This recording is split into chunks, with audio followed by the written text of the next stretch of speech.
Bharatiya Janata party को अपर्णा यादव जी की joining पर बहुत बहुत बधाई, बहुत बहुत मुबारक। खुश हो लेंगे, शायद वो भूल गए हाथरस में एक दलित लड़की के साथ किस तरीके से बर्बर जुल्म, जातीय अत्याचार, सामूहिक बलात्कार हुआ था।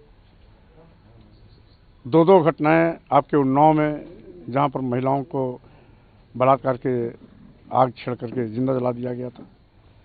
योगी जी के जिले गोरखपुर में गगहा थाने में 40 दिन के अंदर 7 हत्याएं हुई थी, जिसमें 2 ब्राह्मण, 2 मौर्य, 2 वैश्य बनिया, एक अज्ञात सिरकटी लाश की महिला।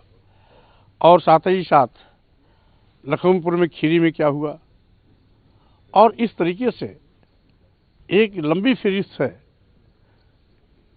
इसलिए योगी जी को अपने उस गुंडाराज और जंगल राज को याद करना चाहिए, जिसमें बहुत सी हमारी बहन बेटियों की इज्जत-आबरू लूटी गई, बर्बर जुल्म अत्याचार का शिकार बनाया गया, आग लगा करके जला दिया गया, और साथ ही साथ न्याय मिलना तो दूर, घटना को दबाने की कोशिश की गई। और रही बात, अपर्णा जी एक बड़े घर की बहू हैं, हम उनका सम्मान करते हैं, वो कहाँ गई कहाँ नहीं गई हैं, लेकिन भारतीय जनता पार्टी के हाथ कुछ आने वाला नहीं है। उनको 10 मार्च को उत्तर प्रदेश की गद्दी छोड़ना ही छोड़ना पड़ेगा। यहाँ सपा की सरकार बननी ही बननी है। सपा की सरकार बनने से कोई ताकत रोक नहीं सकती है, और भारतीय जनता पार्टी का विदाई होना ही होना है। लेकिन सर, आप ये कह रहे हैं क्योंकि विधायक बीजेपी ज्वाइन कर रहे हैं, अभी भी पार्टी कार्यालय में ज्वाइनिंग ही चल रही है। खुद मुलायम सिंह जी के साड़ू भी आज ज्वाइन कर रहे हैं। देखिए, यूं तो बहुत से ऐसे लोग होंगे जो दौर में होंगे, टिकट नहीं मिलेगा, नाजी में चले जाएंगे टिकट की प्रत्याशा में, लेकिन जनधार नेतृत्व के साथ होता है।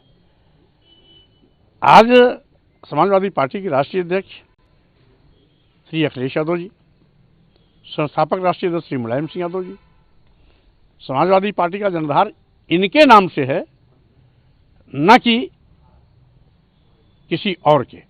इसलिए जनधार रहेगा। किसी के आने जाने से जनधार में एक भी वोट खिसकने वाला नहीं। सर, मुख्यमंत्री ने कल कहा कि सूची में सारे माफिया और गुंडों को जोड़ा था, इस वजह से अब वो बैकफुट पे, उन्हें समझ में नहीं आ रहा है। भारतीय जनता पार्टी जो बैकफुट पे चली गई है, अनेकों विधायकों और मंत्रियों की इस्तीफा देने के बाद, उसको तो रिकवर कर नहीं पा रही है। भारतीय जनता पार्टी को खुद बैकफुट पे जाने की चिंता होनी चाहिए। वो दूसरों के बैकफुट के चिंता न करके वो अपने की चिंता करे, और किसी तरीके से भाजपा का सुपड़ा साफ होना तय है। भारतीय जनता पार्टी सब मिल करके, बड़े बड़े नेता मिल करके भी उसको कंपनसेट नहीं कर सकते हैं। एक आखिरी सवाल है, को सम्मान दिया, चाहे वो अपर्णा यादव है, संघमित्रा मौर्य, लेकिन संघमित्रा मौर्य ने कल एक ट्वीट किया फेसबुक पे, और उन्होंने लिखा कि कुछ दिन पहले एक पिता की बेटी के ऊपर पिछड़ा होने की वजह से कहा जा रहा था कि उन्होंने छोड़ दिया, लेकिन जब एक अगड़े की तरफ से उनकी बहू ज्वाइन करती है बीजेपी, तो वहाँ सम्मान होता है। तो उन्होंने जातिवाद पे एक बड़ा सवाल कल फेसबुक पोस्ट पे से खड़ा किया। स्वाभाविक रूप से उन्होंने अपनी विचार और भावना दिया होगा, इसलिए वो उनका अपना बयान है, जो उनको अपनी सोच समझ में आई किया है, उन्होंने अपना दर्द बयां किया है। और रही बात अपर्णा जी का, योगी जी का मिलना भाई बहन का मिलना है।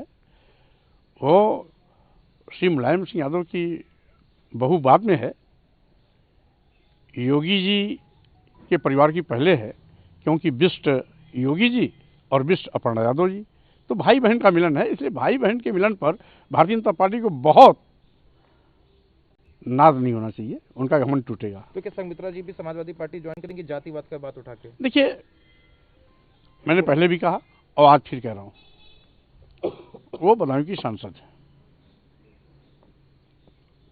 उनका अपना विवेक, अपना निर्णय है।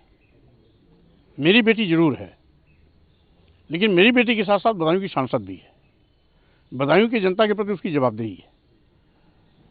वो क्या करती है क्या नहीं करती हैं, बदायूं की जनता और स्वयं तय करेंगी। इसलिए उस पर मेरी कोई टिप्पणी ना हाँ है ना है। है।